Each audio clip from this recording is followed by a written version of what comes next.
नहीं आई हूँ क्योंकि आज मैं पहले दो टॉपिक मैकबेथ और हैमलेट की कुछ क्वेश्चन आंसर डिस्कशन करूँगी आज। तो कुछ क्वेश्चन आंसर से पहले some question pattern as per your university, some important points of both the dramas, some important quotations and symbolisms and literary criticisms, and also more are there. So we will start today from question pattern. So let's start it.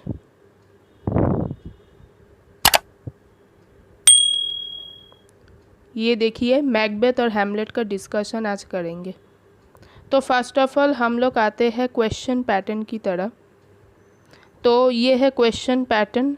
अब as per CBCS system में तीन तरह का question pattern होता है। First of all very short type answer. Short type answer सिर्फ short type means very short type answer में 2 और या 1 मार्क का क्वेश्चन होता है। शॉर्ट टाइप आंसर में फोर आंसर लिखना पड़ता है, 5 मार्क्स, और any university they have 4 marks also. Okay, and long type answer है 10 मार्क का भी हो सकता है, 15 मार्क या 25 मार्क्स का भी हो सकता है। तो टोटल जो भी क्वेश्चन का पैटर्न होगा उसमें से ये 60 किसी कॉलेज में रहते हैं, किसी यूनिवर्सिटी में, या 75 मार्क्स टोटल किसी यूनिवर्सिटी में रहते हैं। तो ये है 3 टाइप के क्वेश्चंस CBCS पैटर्न में होते हैं। ओके, तो अब हम लोग डिस्कस करने जा रहे हैं कितने लाइन और कितने पेज की ज़रूरत है ये आंसर लिखने के लिए। तो first of all very short answer लिखने के लिए मैक्सिमम क्वेश्चंस कहाँ से आते हैं, बुक से, मीन्स टेक्स्ट, जो भी टेक्स्ट पढ़ोगे वहाँ से क्वेश्चन आएंगे, और उसमें से कुछ रेफरेंस टेक्स्ट भी दे सकते हैं, means who said to whom, और ये भी कोई भी लाइन उठाकर दे सकते हैं। इसीलिए टेक्स्ट बहुत इम्पॉर्टेंट है। आप लोग प्लीज़ टेक्स्ट बहुत अच्छे से पढ़िएगा। कॉपी से भी पहले टेक्स्ट बहुत मेन है, क्योंकि आप लोग अगर वो जो पोएम या ड्रामा अगर नहीं समझ पाए ना, और ड्रामा बहुत डिफ़िकल्ट होता है, कौन किसको कहते हैं ना कहते हैं, ये सब समझना बहुत ज़रूरी है।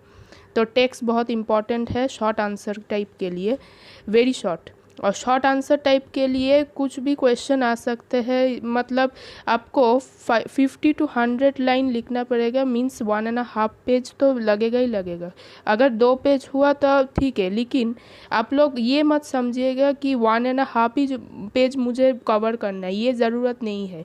जो क्वेश्चन दिया गया है वो क्वेश्चन का मेन पॉइंट्स एग्जैक्ट रहना चाहिए, क्योंकि मेन पॉइंट्स अगर नहीं रहे ना तो अगर आप लोग 1.5 भी लिखे तो मार्क्स नहीं मिलेगा। ओके, इसीलिए मेन पॉइंट्स रहना बहुत ज़रूरी है शॉर्ट टाइप आंसर में। और शॉर्ट टाइप आंसर में मैक्सिमम कैरेक्टर स्केच बहुत आते हैं। As per my experience character sketch बहुत आते हैं, और जो क्वेश्चन लॉन्ग टाइप आंसर्स में दिया जाता है वो किसी भी तरह शॉर्ट टाइप में भी दिया जाता है। तो शॉर्ट टाइप में आप लोगों को पता है, अगर लॉन्ग टाइप आंसर का आप लोगों को समझ में आता है तो उसको शॉर्ट करके आप लोग लिख सकते हैं, लेकिन मेन पॉइंट्स रहना चाहिए, चाहे ये लॉन्ग टाइप हो या शॉर्ट टाइप। अब लॉन्ग टाइप में आते हैं। लॉन्ग टाइप में मैक्सिमम वो उसमें भी कैरेक्टर स्केच आते हैं, और उसके साथ साथ ड्रामा का जो मेन जॉनरी है, जैसे रिवेंज प्ले हो सकता है, ट्रेजिडी प्ले हो सकता है, कॉमेडी हो सकता है, रोमांटिक हो सकता है, तो उसके बारे में ज़्यादातर क्वेश्चंस आते रहते हैं। तो आपको अगर 10, 15 या 25 के मार्क्स में लिखना है तो आपको 3 to 4 पेजेस बहुत ज़रूरी है लिखना। Okay, 3 page maximum. अगर चाहे और भी पॉइंट्स कवर करने हैं उस क्वेश्चन के बेस तो आप लोगों को 4 पेज भी कवर कर सकते हैं। तो ये वाला ये 3 जो पॉइंट है बहुत इंपॉर्टेंट है, कैसे आप लोग कितने पेज कवर करके, कितने लाइन कवर करके आप लोग लिख सकते हैं। अब उसके बाद आते हैं पासिंग और high marks. Passing marks as per Vidyasagar university जिसमें मैं पढ़ रही हूँ 20% मार्क्स पासिंग होता है। और as per other university like Calcutta university और एनी अदर यूनिवर्सिटी, वहाँ पर 30% मार्क्स पासिंग है। अगर इसके नीचे चले गए तो आप लोग को सप्ली मिल सकते हैं, और ये सप्ली बहुत ही ख़तरनाक है, आप लोग को फिर से अटेम्प्ट करना पड़ेगा वो पेपर। तो आप लोग प्लीज़ ख्याल रखिएगा, आप लोग 30 के ऊपर ही मिले या 20 के ऊपर ही मिले। आप लोग ज़्यादातर यही समझिएगा कि हम लोगों को फर्स्ट क्लास मिलना है, ये मत मीन्स जानकर पढ़िएगा कि मुझे पासिंग मार्क्स तक आना है, ये मत करिए। अब फर्स्ट क्लास में क्या करना है, फर्स्ट क्लास में अबव 60 होता है, क्योंकि ऑनर्स लेवल का पेपर है, और ये इतना डिफ़िकल्टी होता है कि ऑनर्स लेवल का पेपर 60% से क्या 50% के ऊपर जाते ही कुछ मीन्स बहुत हार्ड वर्क करना पड़ता है उसके पीछे। तो एटलीस्ट फर्स्ट क्लास है 60% के ऊपर, और आउटस्टैंडिंग बेस है 80%। 80% तो जो लोग जीनियस, इंटेलिजेंट, ब्रिलियंट जो भी है वो लोग 80% के ऊपर उठा सकते हैं। तो प्लीज़ आप लोग ये वाला क्वेश्चन पैटर्न बहुत मेन है, ये वाला जान के रखिएगा, और इसी के बेस आप लोग पढ़ाई शुरू कर दीजिए। ओके, तो नेक्स्ट हम लोग जाते हैं main points in Macbeth. First of all मैं मैकबेथ से शुरू कर रही हूँ कुछ मेन पॉइंट्स।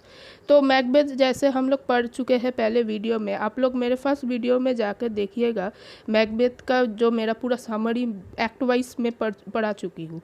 तो मैकबेथ में हम लोग शुरू करते हैं पॉइंट वाइज, कुछ पॉइंट्स बहुत इंपॉर्टेंट है। तो फर्स्ट ऑफ ऑल जो विचेस का जो प्रोफेसी दिया गया था मैकबेथ और बैंको को, वो वाला बहुत इंपॉर्टेंट है, मेरे पहले वाले वीडियो को समझ लेना क्या प्रोफेसी दिए गए थे। उसके बाद है मैकबेथ मदर डंकन, कैसे मर्डर किया गया है वो भी आप लोग पहले वीडियो में जाकर समझिएगा।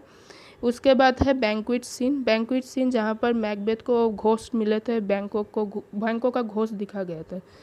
ओके, इसके बाद तो मैकबेथ सी बैंकोस घोस्ट। इसके बाद Banquo murder and his son flees away, son का नाम था फ्लियंस। ओके, और ये सन का जो मीन्स एस्केप होने का काम, वो मीन्स लास्ट को क्या हुआ था वो भी पहले वीडियो में जान लीजिएगा। और बैंको का तो मर्डर हुआ, लेकिन उसका सन जो जिसको मारना था वो भाग गए। ये वाला मैकबेथ का सबसे बड़ा खतरा हुआ था लास्ट में। अब है विचेस का 3 प्रोफेसी। विचेस का फर्स्ट प्रोफेसी तो मैकबेथ का जो थेन ऑफ कॉर्डर बनेगा और किंग ऑफ स्कॉटलैंड बनेगा, और बैंको का सन उसका जो डिसेंडेंट होगा वो बनेगा किंग ऑफ स्कॉटलैंड। अब इसके बाद जो 3 प्रोफेसीज फिर से मैकबेथ जाकर विचेस को पूछे थे, उस 3 प्रोफेसीज में फर्स्ट ऑफ ऑल बोले थे कि मैकडफ से बच के रहना। सेकेंड में बोले थे कि जो भी फॉरेस्ट अगर सामने आए, मीन्स वॉकिंग करके मैकबेथ के सामने आए तो मैकबेथ को उससे खतरा हो सकता है। और थर्ड प्रोफेसी है जो भी बच्चा अपने मदर के वूम्ब से निकलता है वो मैकबेथ को नहीं मार सकते। ये 3 प्रोफेसी मैं पहले बोल चुकी थी। अब Macduff killed family killed, Macduff का फैमिली मैकबेथ ने मारा था, क्योंकि मैकडफ से बचने को कहा था, इसलिए मैकबेथ ने पहले ही उसके फैमिली को मार चुके थे।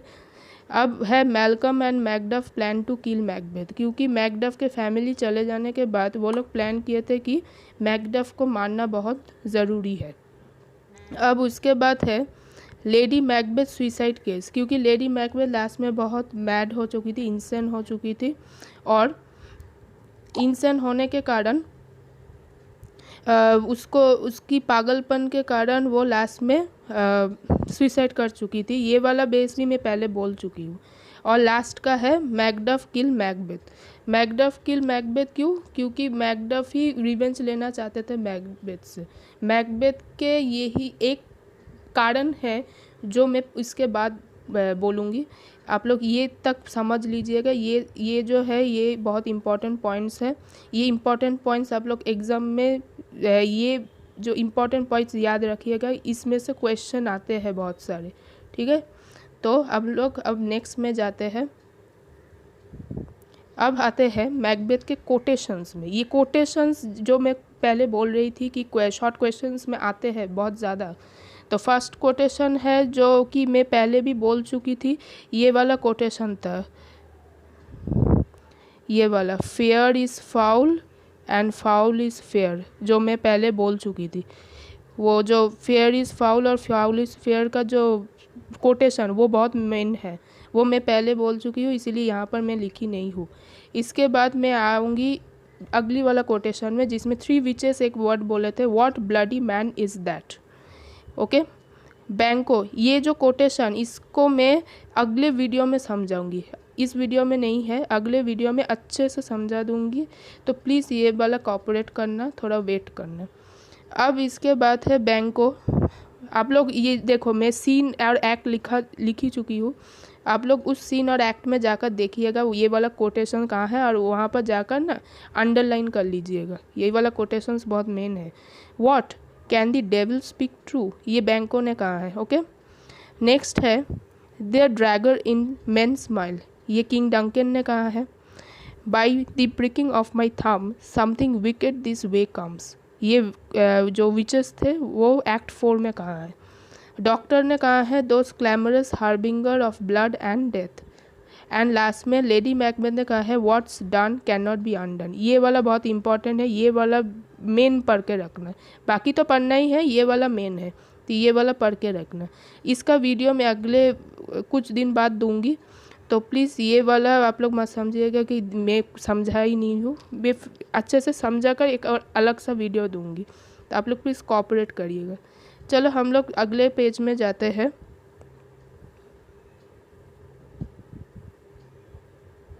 ये अगले पेज। अब मैकबेथ का काम ख़त्म, मैकबेथ का तो जो मैंने बोला वो बोल चुकी। अब आते हैं हम लोग हैमलेट में। हैमलेट में कुछ इम्पोर्टेंट पॉइंट्स यहाँ है जो कि है, बोल रही हूँ। पहले तो है ये वाला setting of the scene. Setting of the scene का मतलब है जो जिसमें क्वीन गर्थरूड को क्लॉडियस ने मैरी कर चुके थे, और उसके बाद ही सेटिंग का मतलब है जहाँ पर हुए थे एल्सिनोर कासल, डेनमार्क के एल्सिनोर कासल में, जहाँ पर क्लॉडियस किंग है वहाँ के, क्वीन गर्थरूड है क्वीन, और हैमलेट उनके बेटे बन चुके हैं, क्योंकि हैमलेट का पापा को मार चुके थे क्लॉडियस। ये है setting. Hamlet meets the ghost, किसके घोस्ट? ड्यूक ऑफ डेनमार्क के, मीन्स उसके फादर के। अब उसके बाद है क्लॉडियस बिकम सस्पिशियस, बिकॉज अगर क्लॉडियस को पता चल गया कि हैमलेट को पता है, तो क्लॉडियस सस्पिशियस होने के कारण कहाँ गए थे, वो वाला वीडियो भी वीडियो में मैं बोल चुकी हूँ। आप लोग प्लीज़ पहले वाले वीडियो में जाकर देखिए, बहुत इम्पॉर्टेंट वीडियो है वो वाला। अब इसके बाद है हैमलेट्स टर्मोइल। हैमलेट्स टर्मोइल भी मैं बोल चुकी हूँ पहले वीडियो में, जहाँ पर Claudius, Polonius, Hamlet meet Ophelia. Hamlet जब मीन्स ऑफेलिया के ऊपर, मीन्स नहीं ऑफेलिया के ऊपर नहीं, जब हैमलेट ने ये वाला सॉलिलोक्वी कहा था, टू बी और नॉट टू बी, ये वाला बहुत इंपॉर्टेंट लाइन है, ये वाला मैं पहले वीडियो में बोल चुकी हूँ। आप लोग प्लीज़ वो वाला भी देख लीजिएगा। हैमलेट का टर्मोइल वहाँ पर ही है। नेक्स्ट है the play. The main play क्या हुआ था? प्ले मतलब जब हैमलेट ने एक प्ले खेला था ना क्लॉडियस को दिखाने के लिए, ताकि उसका रिएक्शन को समझे, वो प्ले वाला भी मैं पहले बोल चुकी हूँ। Claudius plotting. Claudius plotting means Claudius का जो मीन्स हैमलेट को जो इंग्लैंड भेजने का जो स्टोरी था वो भी मैं बोल चुकी हूँ, वो भी देख लेना। मैं सिर्फ ये सब पॉइंट्स बोल रही हूँ जो कि ये सब इम्पॉर्टेंट है। इतना बड़ा सीन में से ये जो पॉइंट्स मैंने लिखी हूँ आप लोगों के लिए, ये पॉइंट्स बहुत इम्पॉर्टेंट। ये वाला प्लीज़ आप लोग रीड कीजिएगा, ये पॉइंट्स। अगर पूरा बुक भी ना रीड करें तो ये पॉइंट्स बहुत मेन है। अब है the closet scene. Closet scene means जब हैमलेट एक्सीडेंटली पोलोनियस को मार चुके थे, क्योंकि वो समझे थे कि वो क्लॉडियस है, जिसके कारण हैमलेट को एग्जाइल भी किया गया था। हैमलेट को कुछ दिन जेल में बंद किया गया था, एग्जाइल किया गया था, क्योंकि एक्सीडेंटली उसको मार चुके थे। अब है हैमलेट इज़ बैनिश। बैनिश मतलब बोली हूँ, एग्जाइल किया गया है। Two bereaved son return. Two bereaved son means वो एक है लाटिस। लाटिस रिटर्न कर चुके थे, पोलोनियस का जो बेटा, और determine to revenge his father mother and murder and claiming Claudius. और हैमलेट भी मीन्स उसके सिस्टर ओफेलिया जो हैमलेट के रिजेक्शन के कारण सुसाइड कर चुके थे। ठीक है, तो लाटिस ने ये वाला बात कहे थे, let come what comes only I will revenge और most thoroughly for my father. Father और उसके सिस्टर के लिए वो रिवेंज भी लेंगे हैमलेट से। ये बहुत इम्पॉर्टेंट है। और लास्ट में जो ट्रेजिक क्लाइमेक्स था जहाँ पर लाठी और हैमलेट का कॉन्फ्लिक्ट हुआ है विथ दी पॉइजनिंग स्वॉर्ड, और अगर कोई जीते तो उसमें होगा विनिंग ड्रिंक जिसमें भी पॉइजन मिला हुआ था। तो ये वाला पॉइंट्स इंपॉर्टेंट है, मैं सिर्फ इम्पॉर्टेंट पॉइंट्स बोली हूँ और एक्सप्लेनेशन मैं पहले वीडियो में कर चुकी हूँ, आप लोग प्लीज़ देखिएगा। अब जाते हैं हम लोग नेक्स्ट पेज में। ये नेक्स्ट पेज है important questions about both. Okay, Hamlet और मैकबेथ के इम्पॉर्टेंट क्वेश्चंस मैं लिख चुकी हूँ। पहले है 1 और 2 मार्क्स में मैं बोल चुकी हूँ कि कैरेक्टर बेस और लाइन बेस आ सकते हैं, और रिटन और पब्लिश मीन्स 2 ड्रामा में से जो रिटन और पब्लिश जो मैं पहले बोली हूँ वो आएगा। ठीक है, ये वाला बहुत मैंने ये पढ़ना। हुम सेड टू हिम जो मैं पहले ही बोली, reference to the context. Next statement based question, जो मैं बोली ना लाइन उठा कर दे सकते हैं, वो है स्टेटमेंट बेस्ड क्वेश्चन, वो आ सकते हैं इन 1 और 2 मार्क्स में। मीनिंग ऑफ सम वर्ड्स, कुछ अगर वर्ड्स डिफ़िकल्ट वर्ड्स है वो भी पढ़ के रखना, क्योंकि उसका मीनिंग भी हर समय आते रहते हैं और कैरेक्टर्स भी आते रहते हैं। ये देखो मेन कैरेक्टर बेस स्केच 4 और 5 मार्क्स में तो आते ही है, लेकिन 2 मार्क्स में कैरेक्टर स्केच कौन कौन आता है बोलो तो, हैमलेट कौन है, क्लॉडियस कौन है, मैकबेथ कौन है, लेडी मैकबेथ कौन है। ये वाला 2 मार्क्स में just as a main point लिख कर रखना कि मैकबेथ कौन है असल में, मीन्स उसके बारे में वो क्या करेंगे ये सब मत लिखना। 2 मार्क्स में वो कौन है मीन्स कौन है यही लिखना। हैमलेट कौन है, एक ट्रेजिक हीरो है, मैकबेथ भी ट्रेजिक हीरो है। ठीक है, अब इसके बाद आते हैं ये बड़े क्वेश्चन आंसर के लिए। 4 और 5 मार्क्स भी हो सकते हैं, 10 मार्क्स भी हो सकते हैं, 15 और 25 भी हो सकते हैं। तो एज अ ट्रेजिक हीरो भी आ सकते हैं, ट्रेजिक ड्रामा भी आ सकते हैं, रिवेंज ड्रामा भी आ सकते हैं। रिवेंज ड्रामा में मैकबेथ रिवेंज ड्रामा नहीं हो सकते, लेकिन हैमलेट रिवेंज ड्रामा हो सकते हैं। अब देखो मैकबेथ रिवेंज हो सकता है क्योंकि किंग डंकन जो था, हम लोग समझते हैं कि किंग डंकन बहुत ही इनोसेंट है, नहीं, किंग डंकन बहुत ही चालाक चतुर थे। वो नहीं चाहते थे कि मैकबेथ बने अगले स्कॉटलैंड का किंग, तो इसीलिए उन्होंने ज़बरदस्ती बोले थे कि उसके बेटे मैल्कम ही किंग बनेंगे। जी यहाँ पर मैल्कम कुछ किए ही नहीं है असल मींस जो किंग डंकन को किसने बचाया, मैकबेथ ने बचाया, लेकिन किंग डंकन बहुत चालाक है, वो समझते थे कि मैल्कम को ही किंग बनाएंगे। लेकिन उस समय एक कुछ कासल थे जहाँ पर किंग अपने बेटे को ही नेक्स्ट किंग बनाते थे, लेकिन डेनमार्क में ऐसा नहीं होता था। जो अपने ब्रेवरी को दिखाएंगे वॉरियर में, जो अपने ब्रेव इंटेलेक्चुअल को दिखाएंगे वही अगली बार वहाँ का किंग बनेंगे। लेकिन ये किंग डंकन ना करने के कारण मैकबेथ किंग डंकन को मानना मजबूरी की। ये वाला भी एक रिवेंज प्ले हो सकता है मैकबेथ। सिचुएशन बेस्ड क्वेश्चंस आ सकते हैं। सिचुएशन मीन्स कुछ सिचुएशन हुआ उसके बेस में भी क्वेश्चन आ सकते हैं। For example how lady Macbeth और Macbeth murder king Duncan, what planning were there, how Hamlet recognise Claudius means realise that Claudius is a murderer. This the situation based question. Next है beginning of the play, ending of the play भी आ सकते हैं। Beginning में क्या हुआ, ending में क्या हुआ, ये बहुत मेन है बड़े मीन्स लॉन्ग क्वेश्चंस के लिए। प्लॉट स्ट्रक्चर तो बहुत इंपॉर्टेंट है, समरी बेस होता है। क्रिटिकल एनालिसिस देखोगे, क्रिटिकल एनालिसिस आप लोग मत समझिएगा कि ये समरी लिखना है, नो। क्रिटिकल एनालिसिस मीन्स वो जो ड्रामा को क्रिटिकली एनालिसिस करके लिखना है, जो कैसे मीन्स कुछ और भी एग्जांपल्स लेकर लिखना है। अगर मैकबेथ लिखोगे तो हैमलेट, ओथेलो, किंग लियर को एग्जांपल देकर लिखना है, उसको कहते हैं क्रिटिकल एनालिसिस। आप लोग समरी मत लिख देना, समरी एकमात्र प्लॉट स्ट्रक्चर में होता है और किसी में भी नहीं होता। नेक्स्ट है based on theme and motives. Based on themes में आ सकते हैं, मैं पहले भी मैकबेथ और हैमलेट दोनों का ही थीम बोल चुकी हूँ। आप लोग प्लीज़ पहले वीडियो में जाकर वो थीम को समझ लीजिएगा और आप लोग थीम और मोटिव के बारे में लिखिएगा। ये जो सिंबल तो बहुत ही मेन है, मैं इसके बाद आऊँगी सिंबॉलिज्म्स के लिए, सिंबल क्या होता है, और ये भी मैं आऊँगी। ये जो 3 वर्ड है बहुत ही इंपॉर्टेंट वर्ड है, हैमर्शिया, पेरिपेटिया एंड एनेक्नोरिसिस। ये सब ट्रेजिक ड्रामा में चलते हैं, प्लीज़ नोट डाउन, सब ट्रेजिक ड्रामा में ये 3 वर्ड चलते हैं। तो ये इसके बारे में भी मैं नेक्स्ट पेज आ रही हूँ। तो अब चलो, इसके बारे में तो मैं समझा चुकी हूँ, अब नेक्स्ट पेज में हम जाते हैं।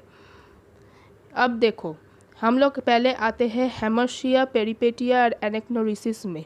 तो देखो, हेमर्शिया क्या है? हेमर्शिया है वीकनेस, ठीक है।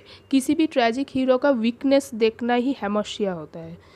पेरिपेटिया का मतलब है किसी ट्रेजिक हीरो का फॉर्च्यून अचानक, मीन्स पहले गुड था, अचानक से ख़राब हो गया, ये है पेरिपेटिया। एनेक्नोरिसिस माने रिकॉग्नाइज करना। जो भी ट्रेजिक हीरो अगर किसी विलेन को रिकॉग्नाइज कर सकते हैं या खुद को रिकॉग्नाइज कर सकते हैं तो उन हीरो या विलेन को कहते हैं एनेक्नोरिसिस। ओके, अब हम लोग जाते हैं लाइन बाय लाइन। तो पहले हेमर्शिया के बारे में आते हैं। हेमर्शिया पहले लिखा हुआ है मैकबेथ के बारे में। मैकबेथ का हेमर्शिया क्या है? उसके एम्बिशंस। एम्बिशंस बहुत इंपॉर्टेंट है, नोट करके रखना। उसके एम्बिशंस के कारण ही वो चाहते थे कि मैं किंग ऑफ स्कॉटलैंड ही बनूंगा। उसके कारण ही वो किंग डंकन को मार चुके थे और उसके बेस्ट फ्रेंड के सन को, मीन्स बेस्ट फ्रेंड कौन थे, बैंको को भी मार चुके थे। अब मैकबेथ का जो एम्बिशन और fatal flaw is that it blinds him and he becomes obsessed with it. Means वो जो किंग बनने का जो इतना सपना जगा हुआ था, पहले तो वो मारना नहीं चाहते थे, लेकिन लेडी मैकबेथ उनको इतना कन्विंस किया कि उनको मारना ही पड़ा ताकि बाद में वो किंग बन सके। तो मेन पॉइंट है मैकबेथ का जो वीकनेस था एम्बिशंस होने का। ओके, अब हम लोग आते हैं हेमलेट का मीन्स हेमलेट का हेमर्शिया। हेमलेट का हेमर्शिया है ये वाला, प्रोक्रेस्टिनेशन। क्यों प्रोक्रेस्टिनेशन? क्योंकि वो पहले जा चुके थे क्लॉडियस को मारने के लिए, लेकिन वो देखे कि क्लॉडियस अभी प्रेयर कर रहे हैं और वो नहीं चाहते कि क्लॉडियस को मारकर उसे हेवन भेजे, उसको हेल ही भेजना चाहिए। इसीलिए उसने मारा नहीं था, उसने उसको प्रोक्रेस्टिनेट कर चुके, मीन्स बाद में वो मारेंगे वो सोच चुके थे, जिसके कारण क्लॉडियस बहुत ही चालाक चतुर से और भी कुछ प्लानिंग्स कर रखे थे। तो अगर वो पहले ही मार देते तो हैमलेट का भी कुछ मीन्स फ़ायदा होता और क्लॉडियस को भी मार चुके थे, मीन्स उसके फादर का एवेंज का भी हो जाता। लेकिन क्लॉडियस का एकमात्र वीकनेस है प्रोक्रेस्टिनेट होगा। ओके, ये दो जो मेन पॉइंट्स मैं लिखी हूँ वो वाला नोट कर लीजिएगा। अगर क्यों लिखे मीन्स वाई, देन ये वाला जो मीन्स बाकी जो लिखी हूँ वो वाला आप लोग नोट कर लीजिएगा। अब हम लोग नेक्स्ट आते हैं पेरिपेटिया। पेरिपेटिया है Fortune of both the tragic heroes. तो फर्स्ट फॉर्च्यून क्या था? पहले तो बहुत अच्छा था, मैकबेथ का जो किंग ऑफ स्कॉटलैंड बन चुके। अब उसका जो मेंटल इंटेलेक्ट बोल रहे हैं कि बैंको का डिसेंडेंट भी तो अगली बार किंग ऑफ स्कॉटलैंड बनेंगे। तो पहले सोचा कि बैंको उसके बेटे को मारे, लेकिन अचानक क्या हुआ, बैंको तो मर चुके लेकिन जिसको मारना था वो भाग गए। तो ये है उसका बैड लक, लास्ट में वही मर चुके और इसका बेटा बच गया। अब उसका बेटा का क्या हुआ वो पूरे ड्रामा में नहीं है, इसलिए मैंने कुछ बोल नहीं सकती। अब उसके बाद है हैमलेट। हैमलेट का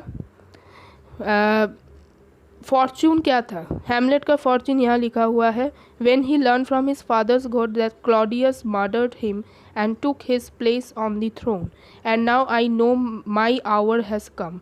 मीन्स अब हैमलेट को पता चला कि क्लॉडियस के पापा को मार चुके, तो अब उसका टर्न हुआ कि वो अपने फॉर्च्यून, उसका फॉर्च्यून तो वैसे ही बैड हो चुके हैं, तो अब वो जो क्लॉडियस को मारेंगे उसका जो प्लानिंग कर रहे हैं, ये वाला हैमलेट का फॉर्च्यून है।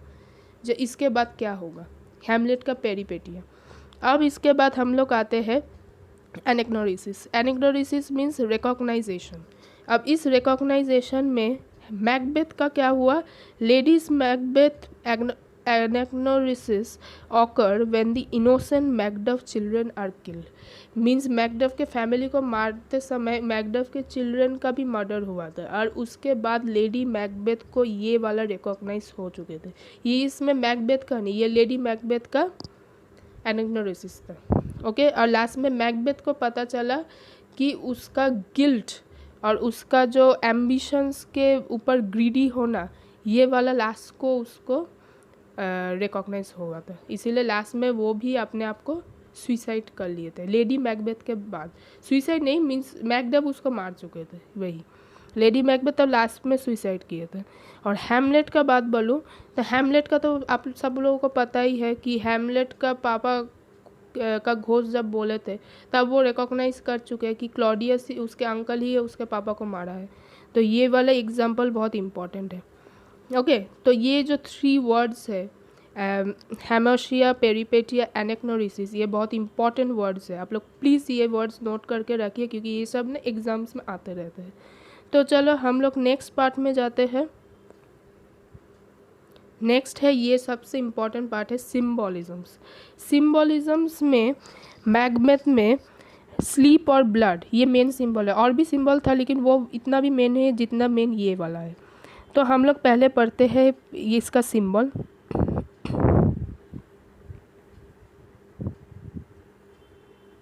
पहले का सिंबल है the murder of king Duncan take place at night while he is innocent asleep and he is most vulnerable. Macbeth and his wife sneak round the castle, committing and hiding the crime.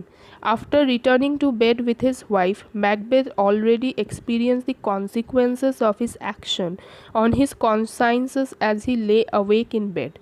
Unable to sleep, methought I heard a voice cry, "Sleep no more!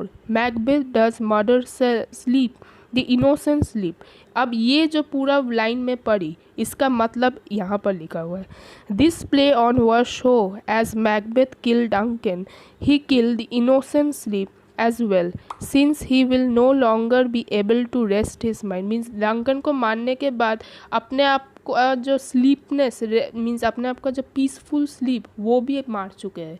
अब हर समय ना रात को अब सोएंगे तो तब Duncan के बाद बैंकों के बाद को दिमाग में घूमेंगे तो वो सो ही नहीं पाएंगे। इसलिए ये वाला स्लीप बहुत इंपॉर्टेंट है। He cannot escape what he has done, means what he has done, because Lady Macbeth already told in her line that what he has done is cannot be undone। इसीलिए उसका ये वाला tension घूमता रहेगा। और next वाला है ये जो ब्लड इन मैकबेथ। फर्स्ट वाला जो मैं पढ़ी हूँ ये वाला पढ़ लेना। और फर्स्ट वाला में जो मैं लिखी मीन्स बोली थी ना जो मैकबेथ के वीडियो में कि मैकबेथ के हाथों में जब डंकन को मारने के बाद खून था वो लेडी मैकबेथ ने पहले मैकबेथ को बोले थे कि ये ब्लड कुछ भी नहीं है, वॉश करने से चला जाएगा। लेकिन लास्ट में लेडी मैकबेथ को भी खून दिखा गया था और मैकबेथ को भी खून से डर चुके थे। लेडी मैकबेथ खून के लिए मैड हो चुके थे मीन्स इंसेंट, जिसके कारण उसने सुसाइड कर चुकी थी। तो ये वाला जो ब्लड और ये स्लीप बहुत इम्पॉर्टेंट है, ये वाला पढ़ लेना। अब नेक्स्ट जाते हैं हैमलेट के लिए। हैमलेट का भी कुछ इम्पॉर्टेंट सिंबल्स है जिसमें से घोस्ट इम्पॉर्टेंट है, यॉरिक स्कल इम्पॉर्टेंट है, ओफिलियस फ्लावर इम्पॉर्टेंट है। तो घोस्ट मीन्स जो घोस्ट के बारे में मैं कहा कि it symbolises victory of evil. Victory of evil means Hamlet is not only the person who sees the ghost, but there were such other people also there, 2 guards and Horatio. Ghost means the victory, means ghost का जो victory हुआ, ghost ने इतना आकर Hamlet को इतना कुछ कहा, हैमलेट ने लास्ट में जो क्लॉडियस को मारा, रिवेंज दिया, वो उसका कोई विक्ट्री नहीं, विक्ट्री असल में हुआ उसके पापा के घोस्ट का। इसीलिए घोस्ट बहुत इंपॉर्टेंट है। यॉरिक स्कल का मतलब है the physical consequences of death. The skull is the most important symbol and it represent the morality of Mankind. Morality of mankind. When Hamlet realized that the skull in the churchyard is his old gesture, Yorick, he pick it up and contemplates it. Throughout the play, Hamlet has insisted that his father's life had meaning beyond death, but now is faced with the truth that death comes to all. ये बहुत important line है। Okay, important line क्यों है? क्योंकि जब Hamlet school को उठा चुके थे तब उसने रियलाइज़ किया कि ये तो उसके ओल्ड जेस्चर टाइप से, मीन्स उसको ओल्ड जेस्चर मीन्स उसका पुराना जो भावना है, पुराना रियलाइजेशन कर चुके थे ये स्कल को देखकर। Throughout the play Hamlet insist that his father life had meaning beyond death, माने बियॉन्ड डेथ के भी अंदर और भी मीन्स लाइफ है, मीनिंगफुल है। And but now is face with the truth that death comes to all.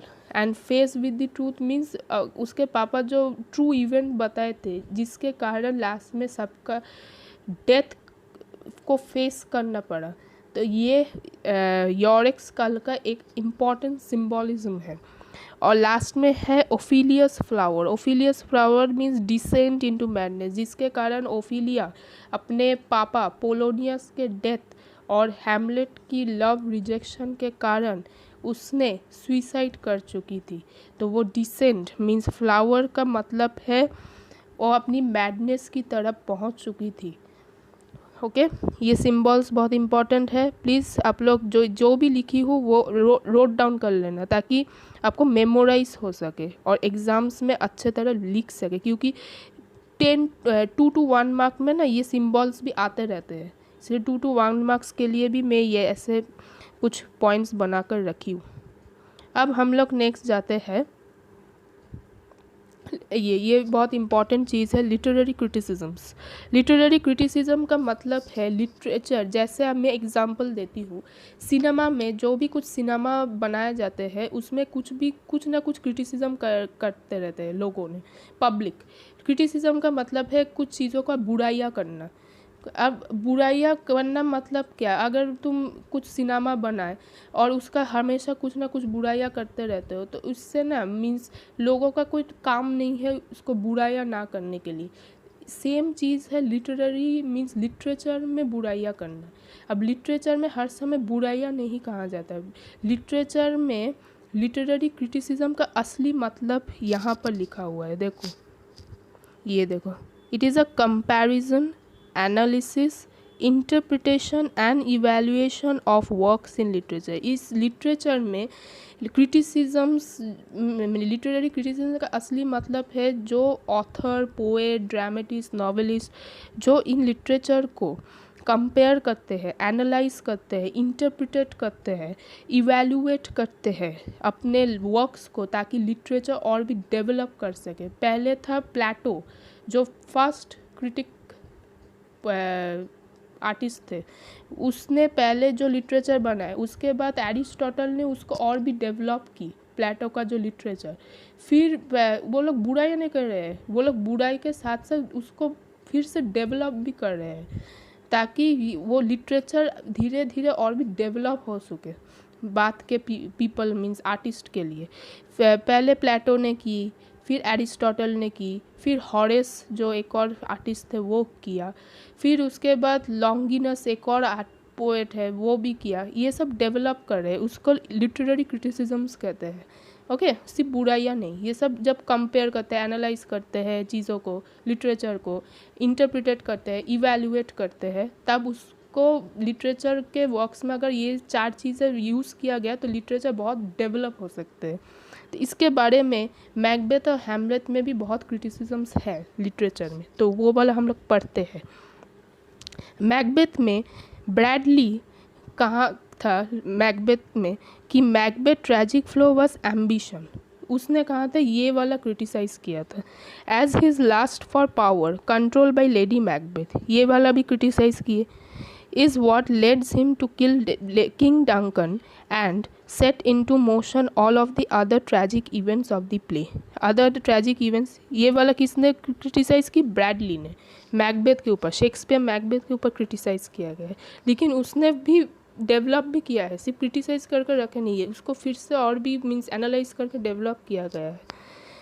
और ये कहा जाता है मैकबेथ का लिटरेरी क्रिटिसिज्म। हैमलेट का लिटरेरी क्रिटिसिज्म किसने किया, इलियट ने। इलियट ने हमेशा ये वाला वर्ड्स हर समय हैमलेट को यूज़ किया गया है, एन आर्टिस्टिक फेलियर।